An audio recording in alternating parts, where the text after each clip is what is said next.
देखो बच्चों, हम कविता क्रमांक 4 किताबें देख रहे हैं। इसके लेखक है गुलजार। हमने पिछली बार देखा था, उसमें मैंने बताया था आपको ये लेखनीय का जो प्रश्न है इसका उत्तर आपको लिखना है। आप में से किसी ने भी इसका उत्तर नहीं लिखा तो आपको इसका उत्तर भी लिखना है।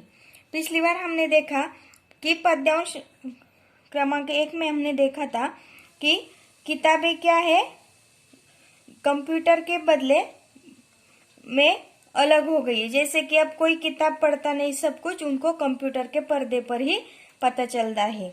अब आगे देखो पद्यांश क्रमांक 2। वह सारे उधड़े उधड़े हैं, कोई सफा पलटता तो इसका सिसकी निकलती है। कई लफ्जों के मानी गिर पड़े हैं, बिना पत्तों के सूखे टुंड लगते हैं वो सब अल्फाज जिन पर अब कोई मानी नहीं उगती। यहाँ पर देखो उधड़े उधड़े यानी कि सिलाई का टूटना। कोई सफा का मतलब है पन्ना, और सिसकी का मतलब है धीरे धीरे रोने का शब्द। जैसे हम उसको मराठी में हुंदका भी बोलते हैं की आता एखादा जर व्यक्ती रडत असेल तर आपण काय म्हणतो त्याला, तो हुंदका देतोय म्हणजे ती व्यक्ती रडत आहे, म्हणजे मोठ्याने आवाज न करणे तसं। कई लफ्ज यानी कि शब्द, और टून यानी टून, और मानी का मतलब है अर्थ।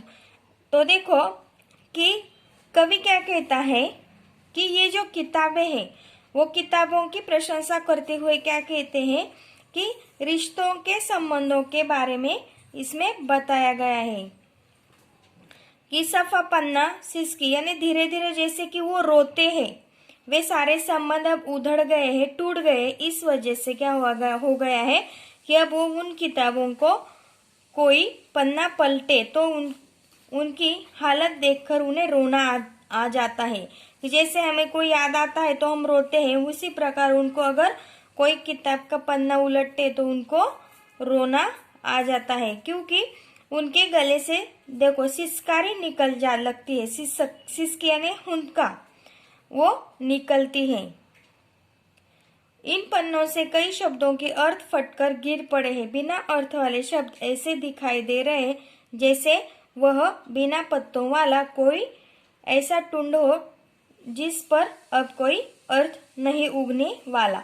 यानी कि यहाँ पर मतलब है कि जो किताब है जब वो पन्ना पलटते तो उनको रोना आता है, और इसके जो शब्द है जैसे कि वो गिर गए हैं, वो किसके तरह गिर गए हैं कि जैसे कोई पेड़ हो और उसका अगर कोई डाली सूख जाती है तो उस पर कोई भी पत्ता नहीं आता, उसी तरह से जैसे कि अब उन किताबों में कोई शब्द ही नहीं है, क्योंकि हम सब कुछ अब कहाँ ढूंढते हैं, सिर्फ और सिर्फ कंप्यूटर में ढूंढते हैं, कोई भी हम किताब को खोलता नहीं। उसी प्रकार आगे देखो, जुबा पर जो जायका आता था जो सफा पलटने का, अब उंगली क्लिक करने से बस झपकी गुजरती है। बहुत कुछ तह बह तह खुलता चला जाता है पर्दे पर, किताबों से जो जाती राफ्ता था कट गया है। तो देखो यहाँ पर जुबा का मतलब है जीभ, जायका का मतलब है स्वाद, और तह का मतलब है परत दर परत, और पर्दे का मतलब है कंप्यूटर का पर्दा, और जाति यानी कि निजी, राफ्ता यानी संपर्क। तो देखो कि लेखक कवि क्या कहते हैं कि कवि पुस्तकों और कंप्यूटर पर पृष्ठ पलटने के तरीकों के बारे में कहते हैं।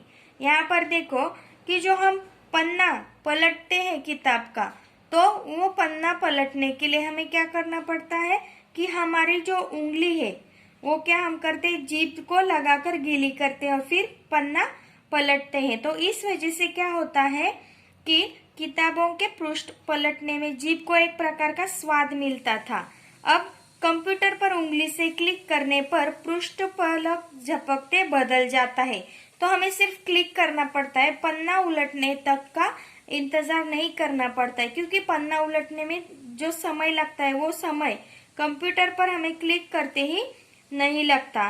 पर्दे पर मनचाहे ढंग से एक के बाद एक कोई भी पृष्ठ खोला जा सकता है, कि जैसे कि कंप्यूटर पर हम जल्दी जल्दी पन्ना पलट सकते हैं, उसी प्रकार किताब का पन्ना इतनी जल्दी हम पलट नहीं सकते। इस वजह से हम अब कंप्यूटर में ही जो हमें जानकारी चाहिए वो ढूंढते हैं।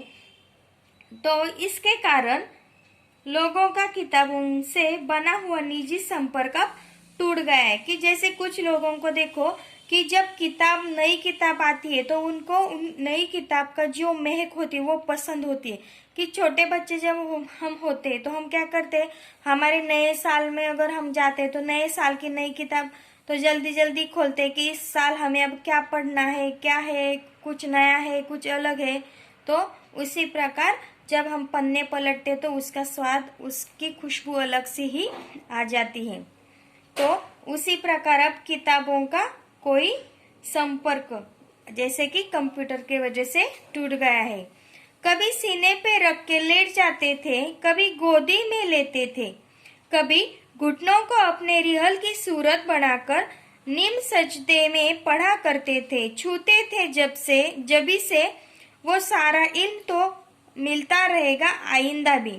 देखो सीना यानी कि छाती, गोदी यानी गोद में, रिहल का मतलब है किताब रखकर पढ़ने के लिए बना लकड़ी का टुकड़ा। जैसे कि आपको पता है कि हमने देखा है बहुत जगह पर जब हम भगवान की कोई किताब पढ़ते तो अलग तरह से लकड़ी का होता है, उसमें हम किताब रखकर पढ़ते हैं। और नीम सजदे का मतलब है आराम से माथा टेकना, और जबी का मतलब है माथा, और इल्म का मतलब है ज्ञान, और आइंदा का मतलब है कि भविष्य में।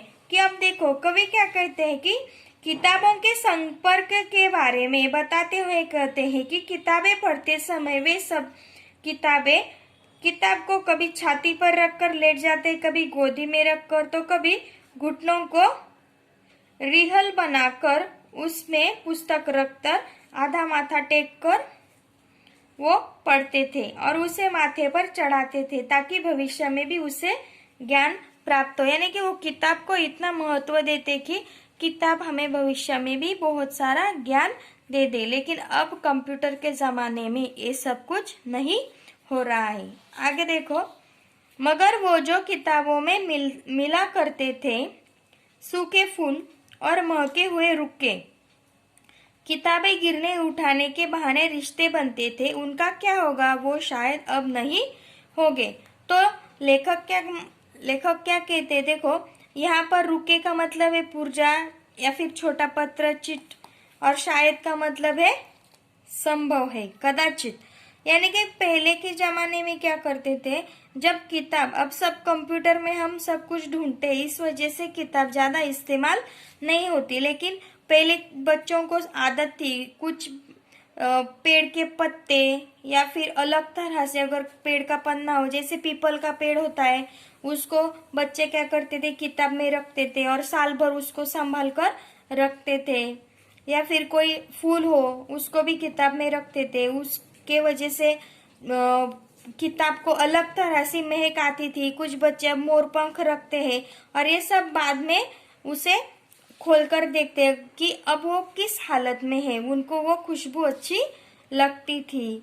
कभी कभी कोई की हम अगर बहुत सारी किताबें हाथ में लेकर जा रहे हो तो हमारे हाथ से गिरती है तो कोई हमें उठाकर देता है, मदद हमारी करता है, तब हमारे रिश्ते भी बनते थे। लेकिन अब जब हम सब कंप्यूटर में ही ढूंढते हैं तो हम ज्यादा अब किताबें नहीं पढ़ेंगे, नहीं देखेंगे। इस वजह से हमारा शायद अब कोई नया रिश्ता भी नहीं बनेगा, कोई संबंध भी हम नहीं बना सकेंगे।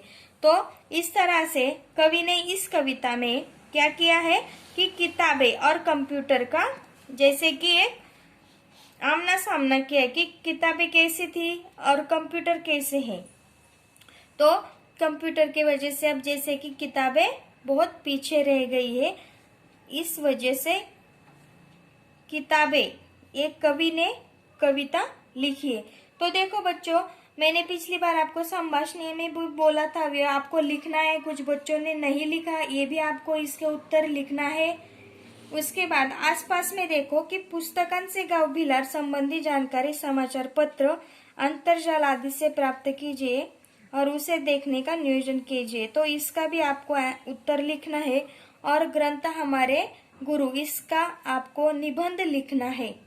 तो ध्यान में आपको इसके कविता के प्रश्न उत्तर भी लिखने हैं और लेखनीय, आसपास और कल्पना पलवन भी लिखना है। धन्यवाद।